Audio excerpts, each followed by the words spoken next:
एक बार एक लड़की थी। उसका नाम माला था।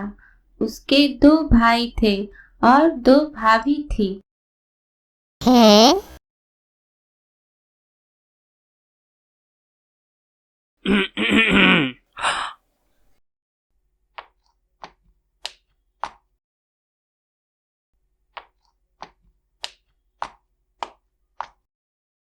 एक दिन माला के भाई परदेश जा रहे थे कुछ दिनों के लिए। माला के भाइयों ने अपनी पत्नियों से कहा, तुम लोग सुन लो, हमारी बहन को किसी प्रकार का कष्ट मत देना, अच्छे से रखना और हमारे चले जाने के बाद उससे घर का काम मत करवाना, ठीक है? समझ गई तुम लोग? इतना कहकर दोनों भाई परदेश चले गए।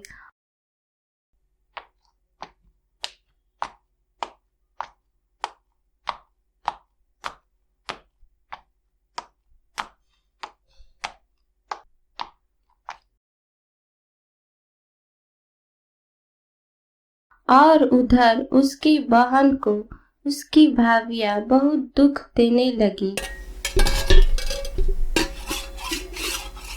माला की बड़ी भाभी ने माला को एक घड़ा और एक चालन दिया और बोली कि जाओ इसमें पानी भर के लाओ, तभी तुझे खाना दूंगी, नहीं तो नहीं दूंगी।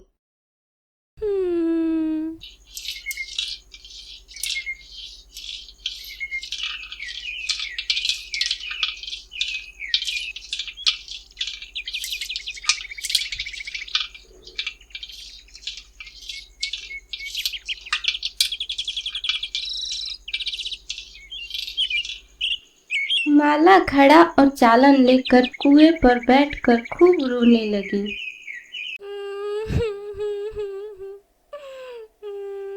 तभी चिड़िया का एक झुंड माला के पास आया और बोला, ए सखी, किस लिए रो रही हो तुम?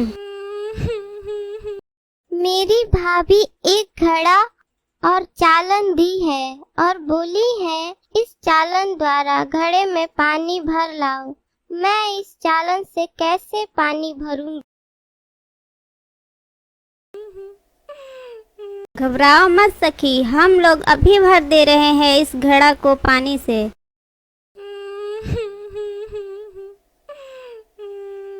सभी चिड़िया कुएं के अंदर से अपने अपने चोंच में पानी भरकर घड़े को भरने लगी।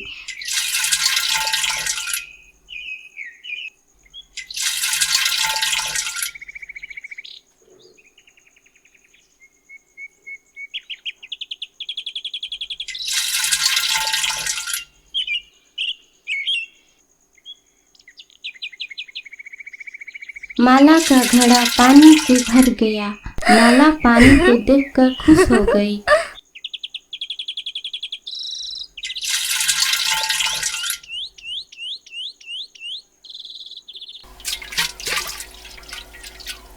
माला जब घर पहुंची तो भाभियां भरा हुआ घड़ा देखकर हैरान रह गईं। मैंने तो माला को चालन दिया था पानी निकालने के लिए कुएं से। इसने कुएं से पानी निकाला कैसे? और तब माला को खाना खाने के लिए दिया। दूसरे दिन उसकी भाभी ने एक कंबल और एक बाल्टी माला को दिया और बोली, ये लो कंबल और बाल्टी, जाओ और इस कंबल को धोकर लाओ।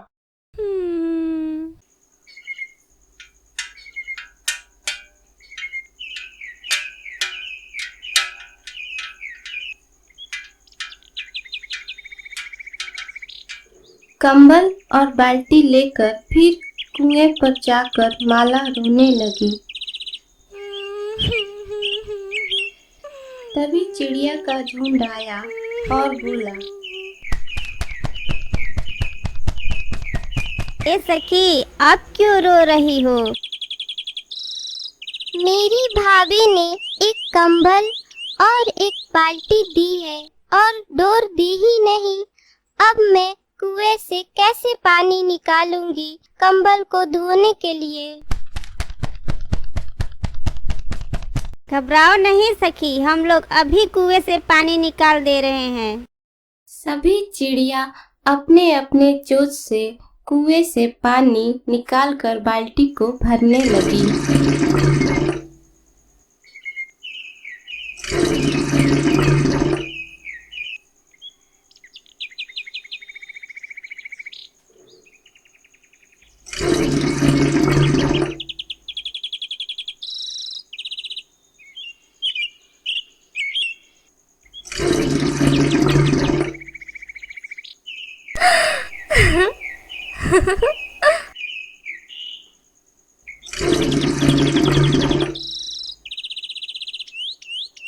माला ने अपने कंबल को अच्छे से धो लिया।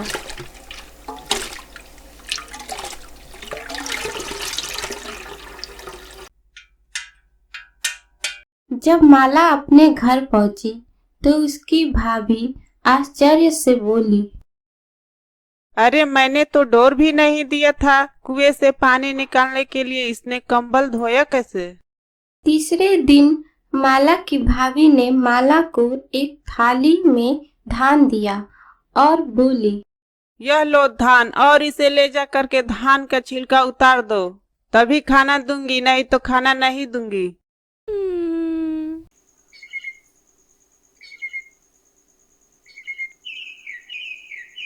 माला धान की थाली ले जाकर एक पेड़ के नीचे बैठ गई और रोने लगी और धान को निचोड़ने लगी। तभी चिड़िया का झुंड वहां आया और माला से बोले, अब किस लिए रो रही हो सखी? मेरी भाभी ने धान दिया है और बोली है कि इसे छिलके से अलग करके लाओ। घबराओ नहीं सखी, हम लोग अभी धान से छिलका निकाल दे रहे हैं। चिड़िया के झुंड ने अपने चोंच से सारा धान निचोड़ डाला।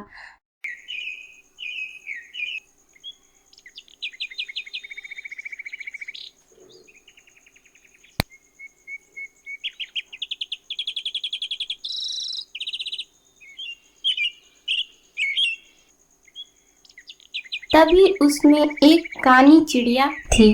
कानी चिड़िया ने धान का एक दाना चुरा लिया। चिड़िया के झुंड ने धान से चावल को अलग कर दिया।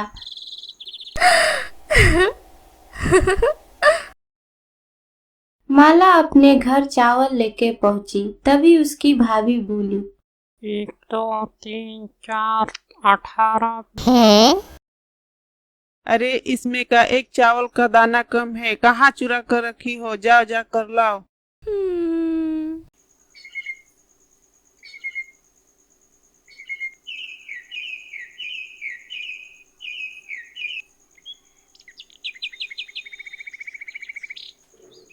माला उसी पेड़ के पास जाकर रोने लगी। तभी चिड़िया का झुंड आया और बोला,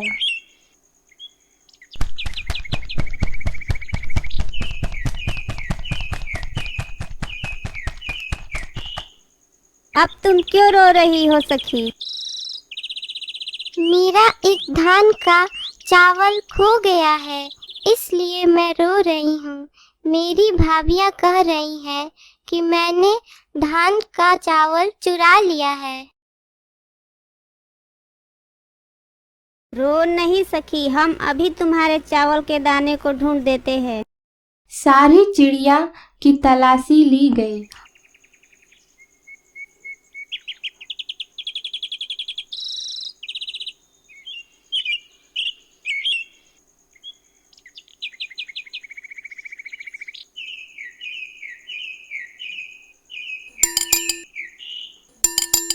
और जब कानी चिड़िया की बारी आई तो कानी चिड़िया भागने लगी।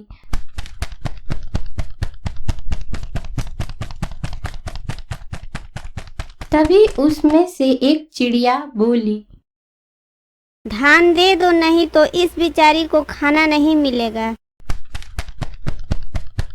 कानी चिड़िया को दया आ गई और उसने धान को दे दिया। माला धान के चावल को लेकर घर जा रही थी। तभी उसके भाई परदेश से आ रहे थे और माला को रास्ते में मिले और बोले, अरे बहन, तुम यहाँ क्या करने आई थी, बताओ।